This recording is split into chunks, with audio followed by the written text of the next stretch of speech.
that Jaffna was going to celebrate 40 years in this year. ஆனால் நான் எதிர்பார்த்திருக்கவில்லை யாழ்ப்பாண சபையானது 40வது வருட முடிவை இந்த வருடத்திலே கொண்டாடுகிறது. And God must have had a message for the church before it entered into another year. எனவே இந்த வருடத்தை முடிப்பதற்கு முன்பாடு தேவன் இந்த சபைக்கு ஏதோ ஒரு செய்தியை சொல்ல வாஞ்சிக்கிறார் என்று நினைக்கிறேன்.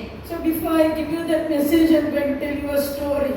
எனவே இந்த வார்த்தையை நான் செய்தியை உங்களுக்கு சொல்வதற்கு முன்பாடு நான் உங்களுக்கு ஒரு கதையை சொல்கிறேன்.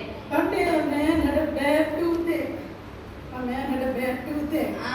ஒருவருக்கு தாமே மிகவும் பல்வலியானது காணப்பட்டிருந்தது. And he told his wife, my tooth is paining and it's paining and it's paining. எனவே அவர் சொல்லி இருந்தார் என்னுடைய பல்லு வலிக்கிறது என்று தன்னுடைய மனைவியாருக்கு சொல்லி இருந்தார். So she told him, I'm going to give you some cardigans and cloves. எனவே அந்த மனைவி சொல்லி இருந்தார் நான் சில கராம்பு பட்டை உங்களுக்கு தருகிறேன். So she gave it to his hand and said, now eat this and make sure your teeth will be all right. எனவே மனைவி அதை கொடுத்துவிட்டு சொல்லி இருந்தார் இதை உங்களுடைய பல்லுக்குள்ளே வைத்துக் கொண்டு அதை மென்று சாப்பிடுங்கள் என்று. But this didn't work for him. ஆனால் அது அவருக்கு வேலை செய்யவில்லை. So next day morning he went to the dentist. எனவே அடுத்த நாள் அவர் பல் வைத்தியரிடத்திலே போயிருந்தார். And the dentist said, I also can't see your teeth or that particular hole right now. அந்த வைத்தியர் சொல்லி இருந்தார் உங்களுடைய பல்லில் எந்த ஒரு சூட்டையோ எந்த ஒரு காரியத்தையும் நான் காணவில்லை என்று. So the doctor wrote and said, go and take an X-ray and come. எனவே அந்த வைத்தியர் எக்ஸ்ரே எடுக்கும்படியாய் எழுதி அனுப்பியிருந்தார். So he went, he took the X-ray and came back to the doctor. எனவே அவர் போய் அந்த எக்ஸ்ரே எடுத்துக்கொண்டு மீண்டுமாய் வைத்தியரிடத்திலே வந்திருந்தார். And the doctor said, my goodness, we have a big job to do here today.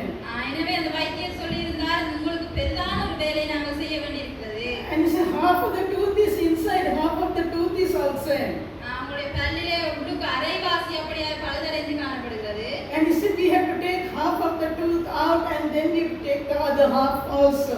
எனவே முதலாவது அந்த பாதியை எடுத்துவிட்டு அதற்கு பிற்பாடு மிகுதியான பாதியை எடுக்க வேண்டும் என்று சொல்லியிருந்தார். So this man said, I'm scared, doctor, I'm frightened. எனவே அந்த போயிருந்த நபர் சொல்லியிருந்தார் வைத்தியருக்கு நான் மிகவும் பயமாய் காணப்படுகிறேன். So the doctor said, don't worry, I'm going to give you anesthesia, you won't feel the pain. எனவே அந்த வைத்தியர் சொல்லியிருந்தார் பயப்பட தேவையில்லை நான் உங்களுக்கு விதைப்பூசியை போட்டுவிட்டு தான் அதை செய்வேன். So to cut a long story short, the doctor removed both sections of the tooth. எனவே சுருக்கமாய் சொன்னால் அந்த வைத்தியர் தாமே இந்த பல்லை எடுத்திருந்தார். Now the doctor had to fix a new artificial tooth.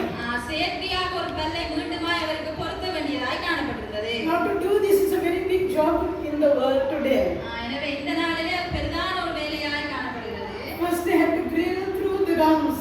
அந்த முரசுக்குள்ளே ட்ரில் பண்ணி அதை ஓட்டையாக்க. And then put a screw and then fix the tooth. அதுக்கு பிற்பாடு அதில் ஒரு ஸ்க்ரூ போட்டு அதுக்கு பிற்பாடு தான் அந்த பல்லை கூட்ட வேண்டும். And the man on the chair was shivering, he's like, எனவே அந்த நபர் கதிரையிலே காணப்பட்டபடி நடுங்கிக் கொண்டு காணப்பட்டிருந்தார் எனக்கு பயமாய் காணப்படுகிறது. So the doctor said, don't worry, everything is fine, I'm just about to finish. எனவே வைத்தியர் சொல்லியிருந்தார் பயப்பட வேண்டாம் நான் அதை செய்து முடித்து விடுகிறேன் என்று. Now after everything was over, எல்லாமே முடிந்ததுக்கு பிற்பாடு they have to paste the last part. இறுதியாக அந்த இடத்துல ஒரு பேஸ்ட் பண்ண வேண்டி But this காணப்பட்டது. man started shivering on the chair. அப்பொழுதும் அந்த மனிதன் நடுங்கிக் கொண்டே காணப்பட்டிருந்தார். And accidentally the doctor burned the gum. He burned the gum accidentally. அது தவறுதலாக அந்த கம்மானது போடப்பட்டிருந்தது. After everything was over, எல்லாமே முடிந்ததுக்கு the பிற்பாடு man said, doctor, why did I have to suffer so much? ஏன் வைத்தியத்தில் அந்த நபர் கேட்டிருந்தார் நான் ஏன் இவ்வளவு வேதனைப்பட வேண்டும்? Then the doctor said, because you don't have patience. அந்த வைத்தியர் சொல்லியிருந்தார் காரணம் உனக்கு பொறுமை இல்லை.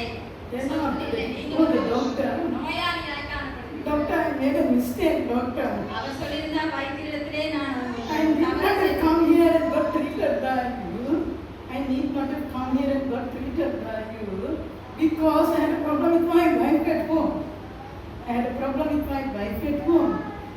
எனவே அவர் சொல்லியிருந்தார் பரவாயில்லை நான் இந்த இடத்துல வந்திருக்க தேவையில்லை காரணம் என்னுடைய மனைவியோட ஒரு பிரச்சனை காணப்பட்டது. Because she's grumbling and I was also grumbling and murmuring and talking and fighting with her. காரணம் மனைவி எப்பொழுதுமே முறுமுறுத்துக் கொண்டே சிக்கொண்டு காணப்பட்டிருந்தார். அது நிமித்தமாய் நானும் முறுமுறுத்துக் கொண்டே காணப்பட்டேன். All the problems started then. I got this toothache, doctor. அங்கேதான் இந்த பிரச்சனை ஆரம்பித்தது. நான் முறுமுறுத்தது நிமித்தம் தான் இந்த பல்வலி எனக்கு வந்ததுன்னு சொல்லியிருந்தார். If I only shut my mouth, doctor, I would have come here and suffered.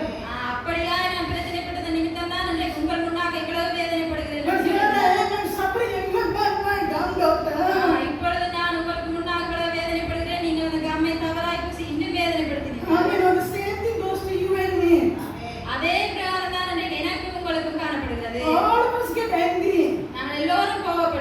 All of us speak in the wrong day and the wrong time. பிழையான நேரத்திலே பிழையான காரியங்களை நாங்கள் பேசுகிறோம். You may not have a tooth there, நீங்கள் பல்வலியை பெற்றுக் கொள்ளாமல் but இருந்திருக்கலாம். your words will prick you, it will talk to you.